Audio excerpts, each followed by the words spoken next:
Vamos a hacer un problema de física óptica en el que se involucra un prisma, que es algo un pelín más complejo que una lámina de caras plano paralelas o cuando la luz atraviesa distintos medios.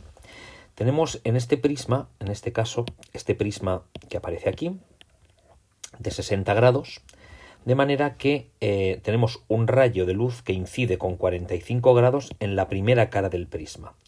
De manera que este rayo se refractará y llegará a la segunda cara del prisma y aquí pues sufrirá, por supuesto, reflexión y refracción. Aquí la clave es averiguar cuáles son los ángulos estos. El ángulo de refracción, vamos a llamarle R, y el ángulo de refracción en esta segunda cara, vamos a llamarle R'. Vamos a llamar a este ángulo, es decir, el ángulo de incidencia del rayo que viaja dentro del prisma, vamos a llamarle I2. Bueno, pues entonces vamos a ver cómo podemos calcular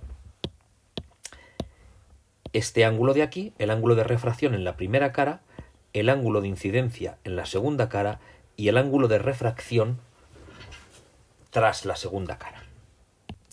La primera parte es muy fácil, únicamente tenemos que aplicar la ley de Snell para la primera cara. Tenemos el índice de refracción del aire por el seno del ángulo de incidencia, será igual al índice del vidrio por el seno del ángulo de refracción. Pues vamos a ello. El índice de refracción del aire lo consideramos como 1, por el seno de 45, 1,5, que es el índice de refracción del vidrio, por el seno del ángulo de refracción. Esto es muy fácil, el ángulo de refracción nos sale 28,13 grados. Para calcular ahora el ángulo de incidencia en la segunda cara tenemos dos métodos. Os voy a enseñar los dos. El primer método se basa en fijarnos en este triángulo, este de aquí. Este triángulo de aquí, como todo triángulo, la suma de sus ángulos es 180 grados. Y nos tenemos que fijar simplemente en que este ángulo de aquí es el mismo que el del prisma. Estos son 60 grados. De manera que si hacemos la suma de este ángulo más este ángulo de aquí, y este ángulo no es más que 180 menos 60, este ángulo de aquí, pues simplemente lo podemos sacar muy fácilmente. Mirad. Sería 180 menos 60, que es este ángulo de aquí, ¿vale? Más R más I2, esto evidentemente tiene que sumar 180 grados. Luego I2 valdrá 31,87 grados, que será el ángulo de incidencia con la segunda cara. Otra estrategia sería fijarnos en este triángulo de aquí.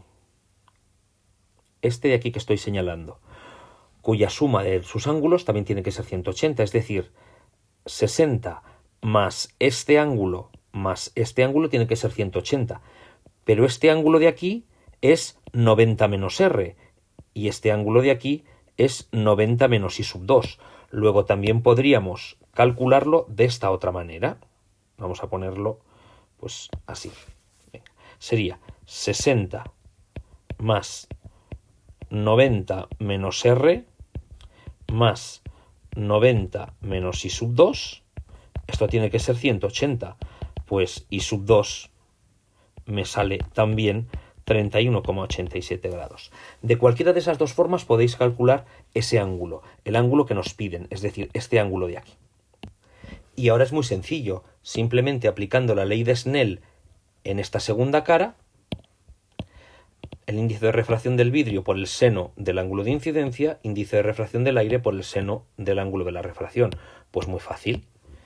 Índice de refracción del vidrio 1,5 por el seno.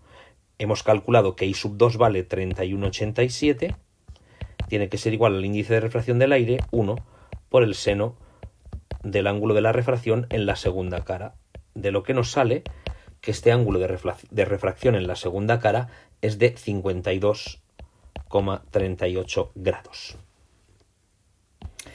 Ahora el problema es otro. Tenemos el mismo prisma, pero queremos averiguar cuál sería el mínimo ángulo de incidencia para que el rayo salga rasante en la segunda cara, es decir, para que haya reflexión total.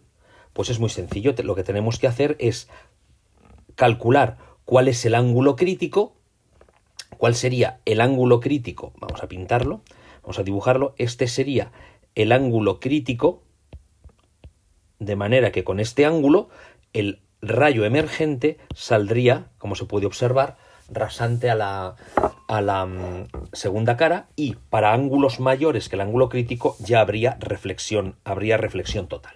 Vamos a averiguarlo. Simplemente lo que tenemos que hacer es primero averiguar cuál es el ángulo crítico. ¿Cuál es el ángulo crítico para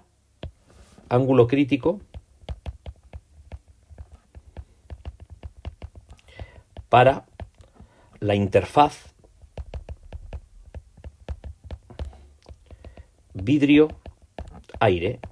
Pues vamos a ello. Simplemente ya sabéis que sería n⁻1 por el seno de 90, n⁻2 por el seno del ángulo crítico. En este caso, n⁻1 sería el aire, 1 por el seno de 90, y n⁻2 sería el vidrio, 1,5 por el seno del ángulo crítico. Luego el ángulo crítico se puede observar que nos sale de 41,81 grados.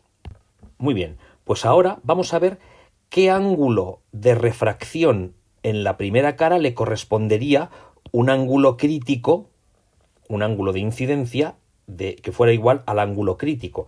Es muy fácil, simplemente tenemos que tener en cuenta cuánto vale este ángulo de aquí, teniendo en cuenta de nuevo el mismo razonamiento geométrico que hemos visto antes. Pues ya lo tenemos. Este ángulo de aquí, que será el ángulo de refracción en la primera cara, si tomamos de nuevo este triángulo de aquí, pues simplemente R más el R crítico más este ángulo, que no es más que 180 menos 60, como hemos visto antes, será igual a 180. Luego el ángulo de refracción que le corresponde a un ángulo crítico de 41,81 grados sería 18,19 grados. Y ahora simplemente lo único que tenemos que hacer es aplicar la ley de Snell a la primera cara y descubrimos el mínimo ángulo de incidencia para que suceda el fenómeno de la reflexión total. Sería 1 por el seno del ángulo de incidencia, sería 1,5 por el seno del ángulo de la refracción, que hemos averiguado que es 18,19 grados. Por tanto, el ángulo de incidencia mínimo para que ocurra la reflexión total sería de 27,29 grados. Y ya estaría este ejercicio, este problema de prismas, que únicamente hay que tener en cuenta la geometría es dibujar correctamente el problema, simplemente dibujar el problema y tener en cuenta las relaciones de los ángulos de un triángulo.